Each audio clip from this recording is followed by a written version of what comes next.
Our transmedia project started off as a simple idea of what it would be like to be a goose. Since we have always lived as humans, it would be interesting to see from another species' perspective.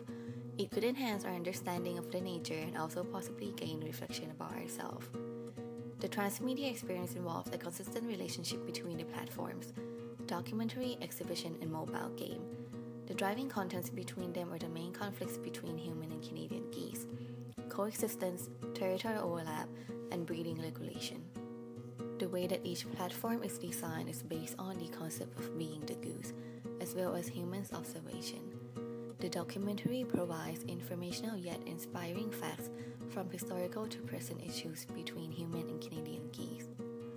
The coexistence and territorial issues are integrated in the exhibition and mobile game respectively. The exhibition offers engaging spatial and physical experience, and the mobile game offers portability and social network. The common conflict presented in these two platforms is breeding regulation. An extended marketing platform is created to disseminate information and advertise the transmedia experience while gathering and collating audience feedback and participation from the different platforms.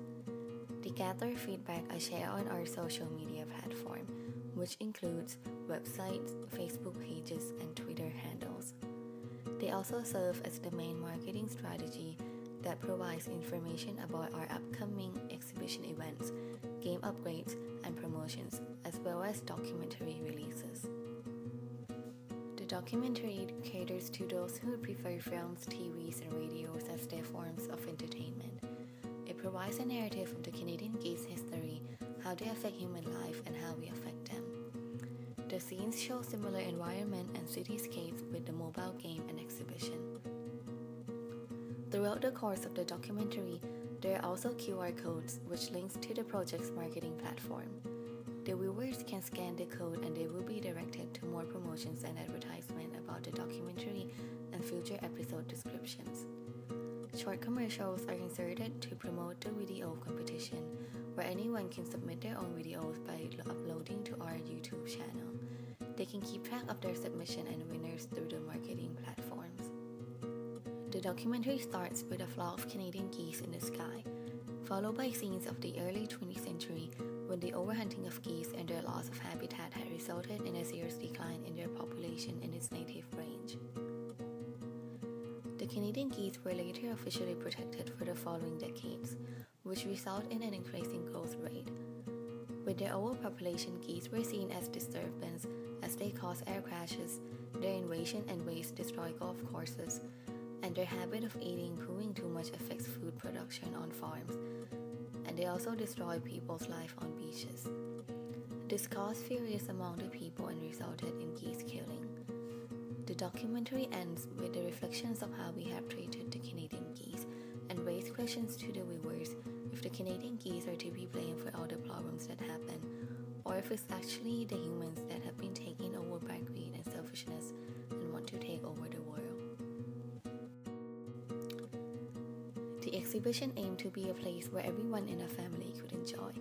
It is meant to be inclusive, and different components in the exhibition will cater to different age groups.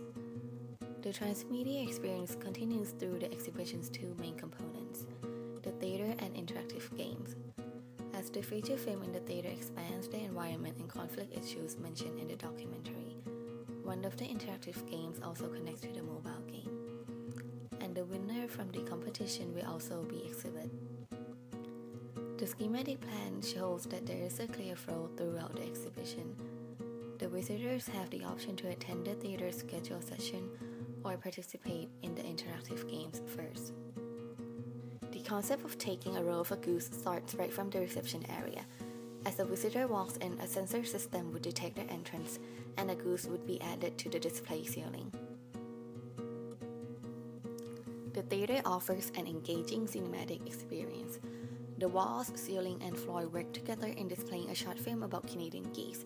To amplify the engagement, the scale is exaggerated so that the audience become the same size as the geese, and also allow them to perceive the world from their viewpoint. As mentioned earlier, the film blends in the conflict of human and geese coexistence. The scene shows a dog that used to clear geese off land. Water is naturally their main habitat, and the geese's main diet is usually grains and aquatic plants. But now it is a common sight for us to see them in parks and cities and also consuming human food. If we think about it, we can realize the underlying issue between what we are seeing. In addition to the theater, interactive games are offered and they are based on geese' natural behaviors and environment. The flying game allows a group of people to participate as a flock of geese in migration. The goal of the game is to migrate to the south while avoiding any obstacle during the journey. The players can see what the geese are actually seeing through the 3D glasses. The speed and direction of each goose are directed by a respective player's body movement as detected by a Kinect device. The big screen also allows other visitors to be part of this flight. The swimming game imitates the movement of the geese in water. Players are competing against each other to get to the other side. Each player is stationed on a bicycle-like device, but their feet are positioned downwards, like the geese. The egg collection game mimics the current situation where certain geese eggs are collected in order to control their population. The players are divided into two teams. One plays as mother geese trying to collect her eggs while having to avoid being captured by the human team.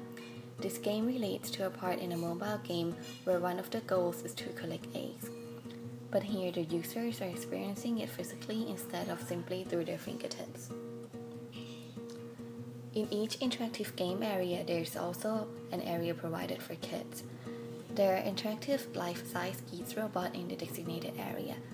If the kids answer the question asked by the geese correctly, they will be rewarded with a stamp that can be redeemed as gift. The robotic geese can also take photos for the kids.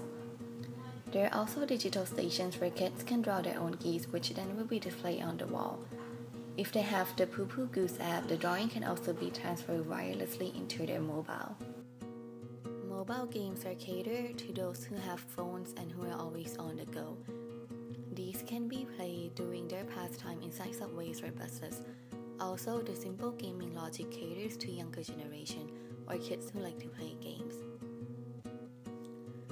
This mobile game informs users about one of the Canadian geese nature, which is eat and poo. It also shows that humans are affected by their nature, so they try to build barricades to prevent them from eating and destroying farm food and crops. As of now, this game has the farm environment functionality, but it could also extend to other environments such as beaches and golf courses, since the game has reusable game components and similar game architecture. The driving content shown in the game is breed regulation.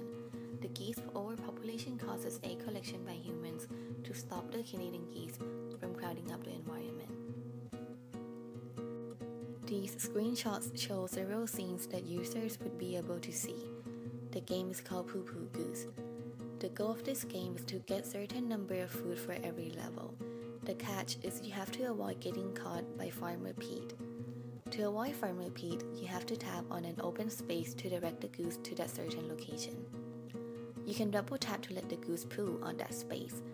The smell will drive Farmer Pete away, but he would build up fences to keep you away, so you have to strategize places as well. Certain levels would let you collect an egg and share it on Facebook and Twitter.